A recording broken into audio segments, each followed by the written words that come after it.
Hello everyone, how are you doing? I'm doing well. I advise you to subscribe to the channel and put a like. Did you do? Great. Now I propose to pepper-view to the topic of the video we have today is not usual. Namely, what criminal committed an almost perfect crime and what was the thing that messed it up? Story 1. The Dunbar Armored Robbery, the largest cash heist in U.S. history. A 6-man inside job to rob an armored cash depot. They set up a house party as an alibi, used the keys to get into the cafeteria, and waited in there until all employees came in on break, then ambushed and subdued them without firing a shot or raising an alarm. They then loaded the money bags with over $18 million into a U-Haul, destroyed the CCTV tapes and returned to the party. Then they sat on the money for 6 months before hiring a crooked lawyer to set up a real estate money laundering scheme to avoid suspicion. 2 years after the robbery, one of the men paid a real estate broker with a stack of money still wrapped in the original currency strap. The broker immediately reported it to the police. After being arrested, he cracked under interrogation, confessed to the robbery, and ratted out his partner's edit. All the men have since finished their prison sentences, and most of the money was never found, so there's a chance they still won in the end. Story 2. Israel Keystpsand Wikipedia.org. Wiki Israel Keys is almost certainly the smartest serial killer that has been caught. He studied past serial killers and how they were caught, and so Keys targeted random people all across the United States to avoid detection with months of planning before he committed a particular crime. He specifically went for campgrounds and isolated locations. He claimed to only use guns when he had to, and preferred strangulation. Keys planned murders long ahead of time and took extraordinary action to avoid detection. Unlike most serial killers, he did not have a victim profile, saying he chose a victim randomly. On his murder trips, he kept his mobile phone turned off and paid for items with cash. He had no connection to any of his known victims. For the Courier murders, Keys flew to Chicago, where he rented a car to drive 1,000 miles 1,600 kilometers to Vermont. He then used the murder kit he had hidden 2 years earlier to perform the murders. He was only caught because he kidnapped a girl and tried to get ransom money from her parents, and law enforcement tracked him down via withdrawals from her bank account and the car he was seen abducting her in on security cameras. The FBI does not even know how many people he killed, so who knows how long he could have kept it up if he had chosen to continue his usual killings. Story 3. The Friday night bank robber was the most prolific bank robber in U.S. history. I believe he had a master's degree in something analytical like math. Was a martial arts instructor. He figured out there's a time of the year in the Northeast where it would be dark out just before the banks closed. He used motorcycles to drive through the woods to these banks and rode it back through the woods to a U-Haul truck he had waiting, and would put the bike into the truck and drive away calmly.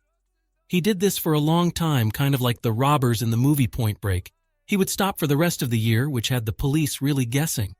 They couldn't figure out patterns for a long time. Years later, the police started to catch on with his idea of doing it on Friday nights in the Northeast, and from video knew he was probably into martial arts. But that doesn't exactly narrow it down.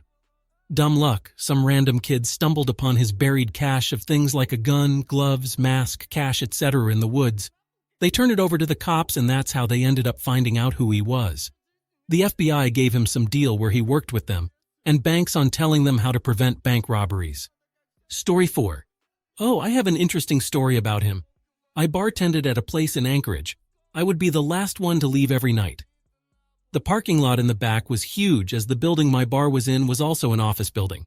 One night, a white pickup truck was parked 10 spaces away from mine in an empty parking lot, and a dude was sitting in it. He looked at me and just stared. Not weird. I just kind of noticed it and left for the night. That truck was there every night for 2 weeks.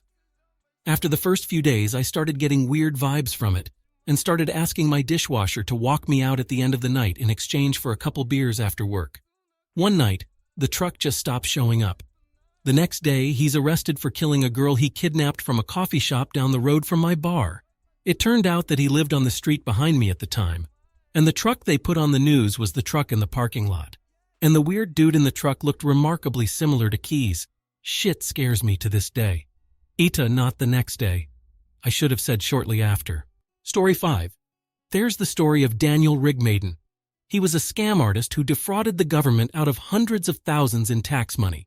He was eventually caught, but was so confident that his methods of avoiding capture were thorough that he thought law enforcement had to have been cheating in some way, abusing power. When caught, he turned whistleblower. This kid was smart. Per documentary IMDb, he evades the FBI for months. Once captured, he uses his time then in prison to investigate.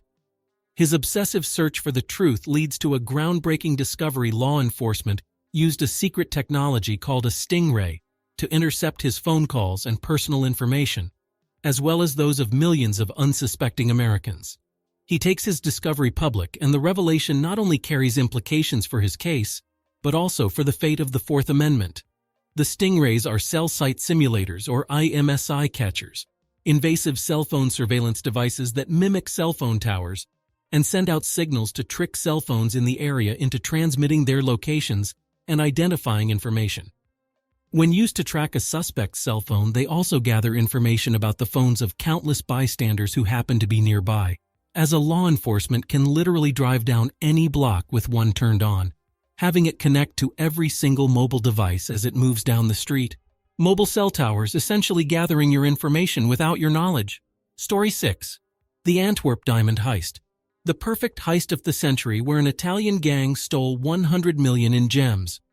While leaving Antwerp, they disposed of the disguises and the tools used, but one member of the gang was too lazy to burn everything as instructed. Among the rubbish, the police found envelopes of the Antwerp Diamond Center and a receipt for a sandwich bought at a store close to the center. They recovered video footage of the sandwich store and busted the mastermind of the heist, who didn't give up his mates, but some were later identified. Some of the stolen diamonds are still unaccounted for. Story 7. We still have no idea how many people Bob Durst killed. Durst traveled all over the country, often living in homeless shelters, dressing as a woman, pretending to be deaf-mute. The first disappearance we know of that occurred near Durst was in 1971, when a local teen in Vermont went missing after having shopped at Durst's natural food vitamin store. 1971. He wasn't arrested on a murder charge that stuck until 2021. He was acquitted of Morris Black's murder and never convicted of his wife's murder. Think of how many people he may have killed. He had millions and millions of dollars. His family knew he was a dog killer, and that he killed his first wife, and they protected him. Story 8.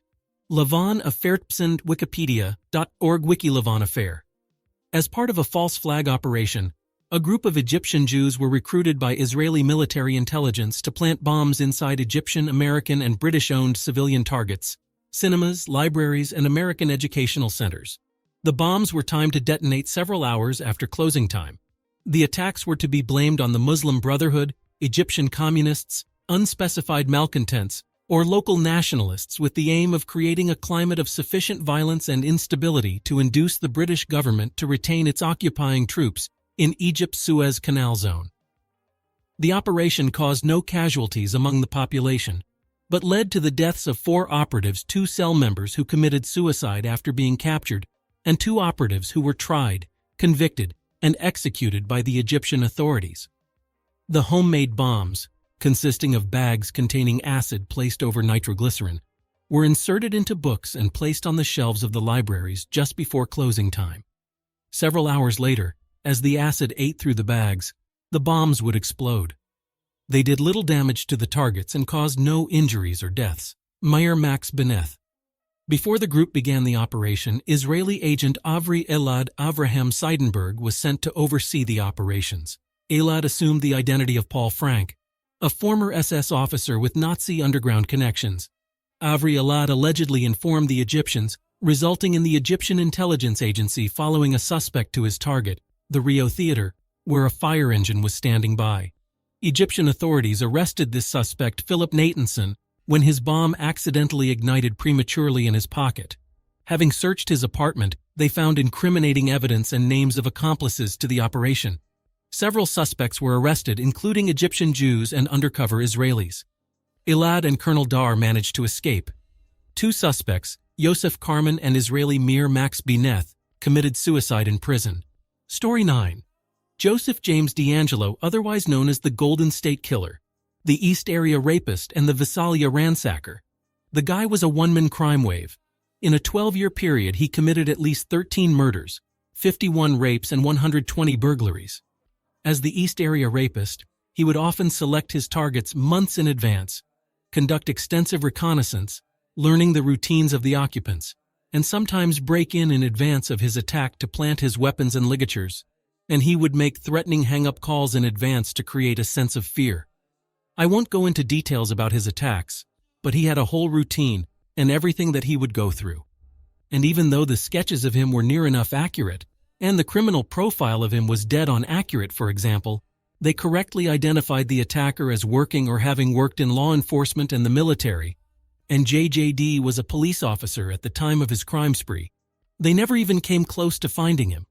When he was arrested, it was the first time he had ever come to the attention of the police. He didn't even have any DNA on file for them to match when that became a thing. That was how good he was at staying off the radar. The reason he got caught?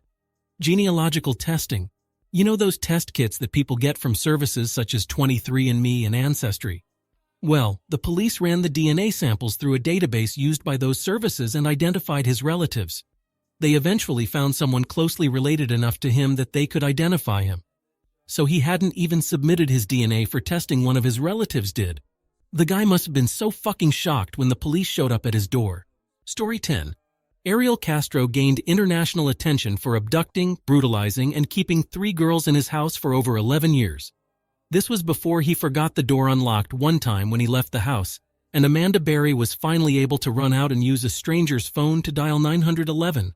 That's quite a bad enough story, and I could have easily stopped there and still had one of the most disturbing posts on this submission.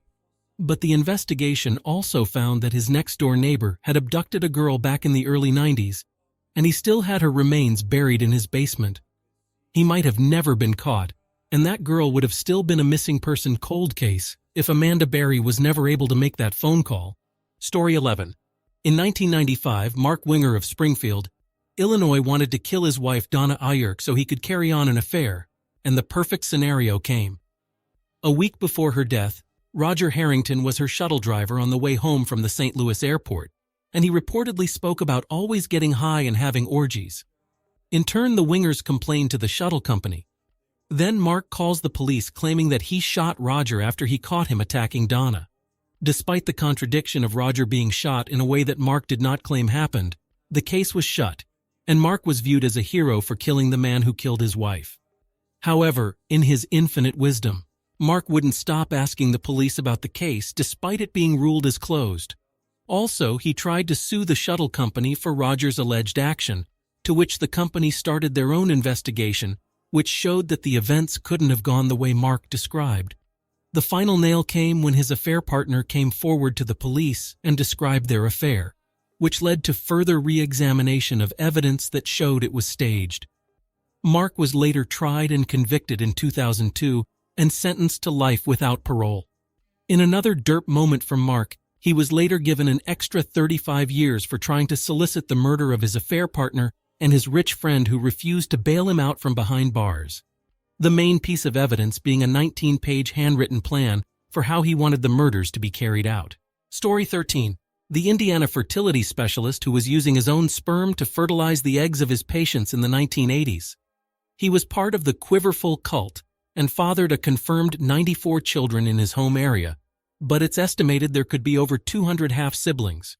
He was found out decades later when one of his patients' children took a DNA test and found 7 half-siblings matches.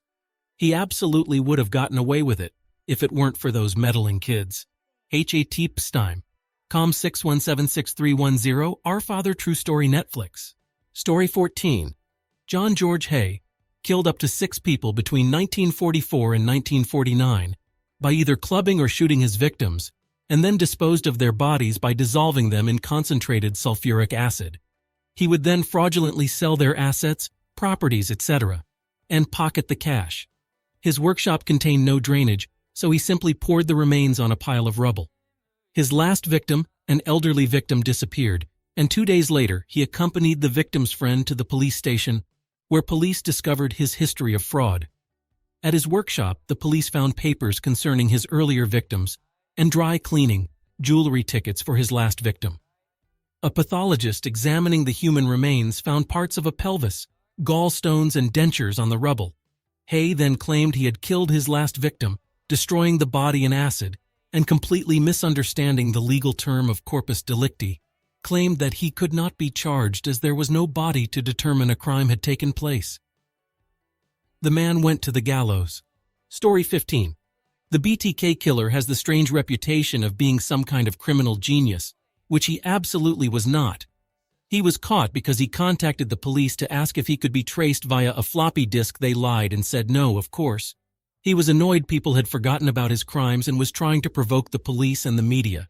He was a very unintelligent man who wanted attention. I can't think of a dumber way to get caught.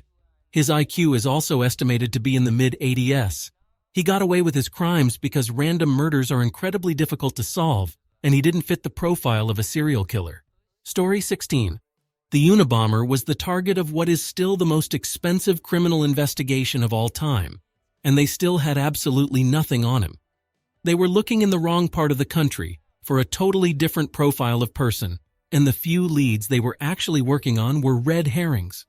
He got his manifesto published and used the phrase, "eat your cake," and still have it rather than the more commonly known version. His brother David just so happened to read that manifesto, and remember how Ted used that phrase. David decides on a lark to go through some of the stuff Ted had left at their mom's house and finds an early draft of the manifesto. David, after much soul-searching, decides to report this to the FBI, and they almost throw the lead out before deciding to actually investigate it. Anything at all in that chain doesn't happen. Ted uses a different phrase.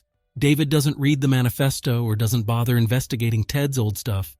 Or Ted doesn't leave the draft in Mom's house, or David doesn't tell the FBI. Or the FBI tossed the lead entirely, and the Unabomber probably stays active to this day. Story 17. Not really a criminal to us since he was a good guy, but a criminal in his home country in its time. A guy I'm sure many already know the story about. Colonel Klaus von Stauffenberg, along with several other men in Germany, had a brilliant plan to assassinate Hitler and have many members of the Nazi Party and SS arrested, and give the Allies terms for peace and end the war. A beautifully planned and well-executed plan. Just one thing was not taken into account. Hitler survived the bomb. How do you ask? Double? Someone in the way? Did he not stand close enough? No.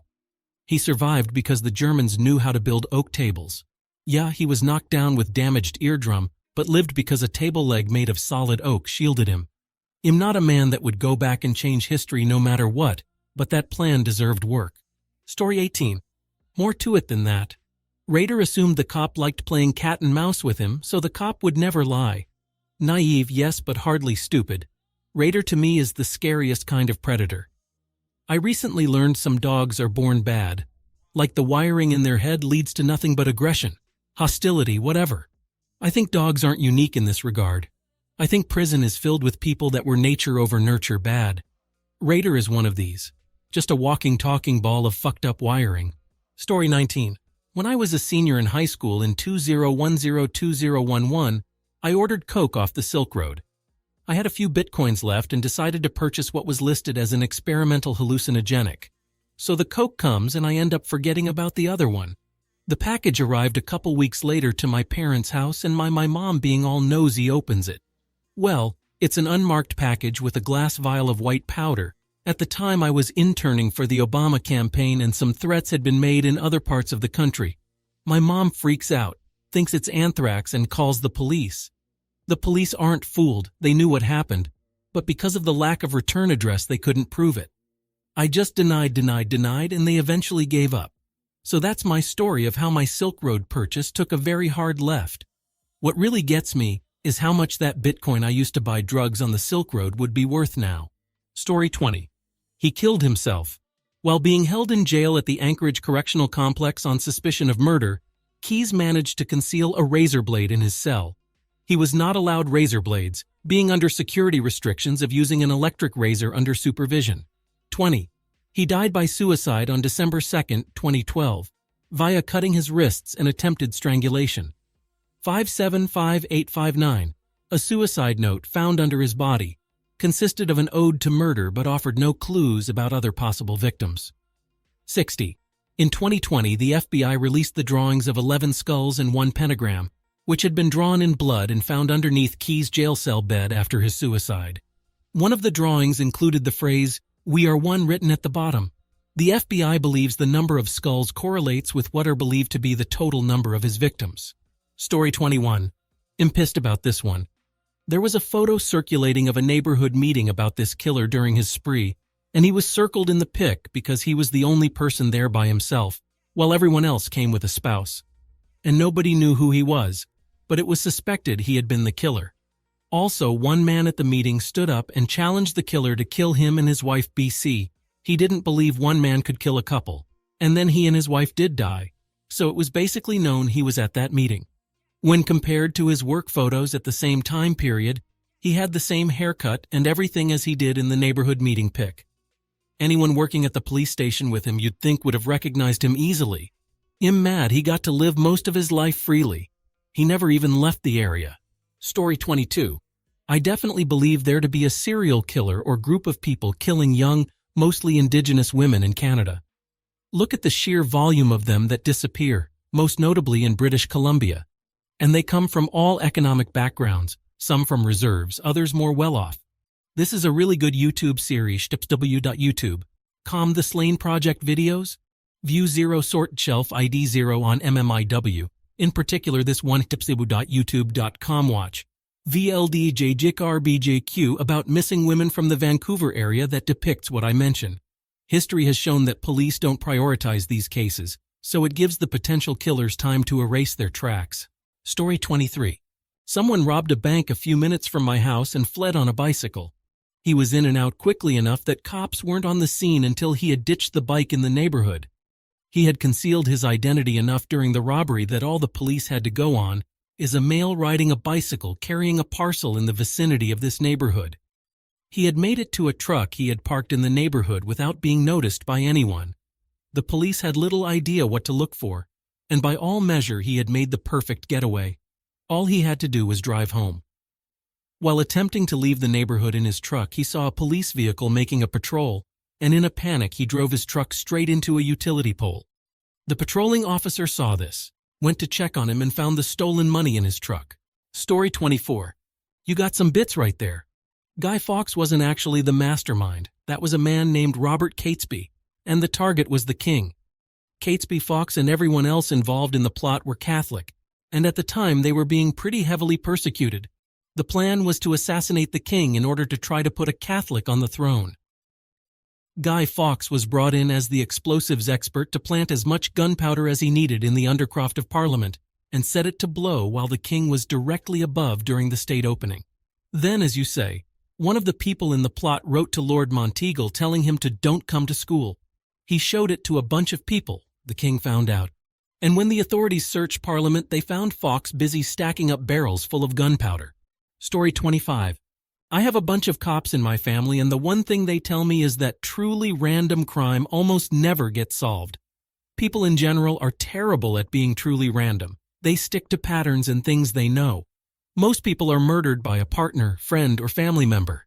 If you went to a truly random place and killed a truly random person, assuming we aren't talking middle of a dense city, the chances of you getting caught are extremely low, unless a camera caught you somewhere nearby. Well, and that's all we have. I hope you like the theme of this video. I ask you to support the channel with a like, subscribe, and kalakolchicom. Well, and leave your comments. I will be glad to read them.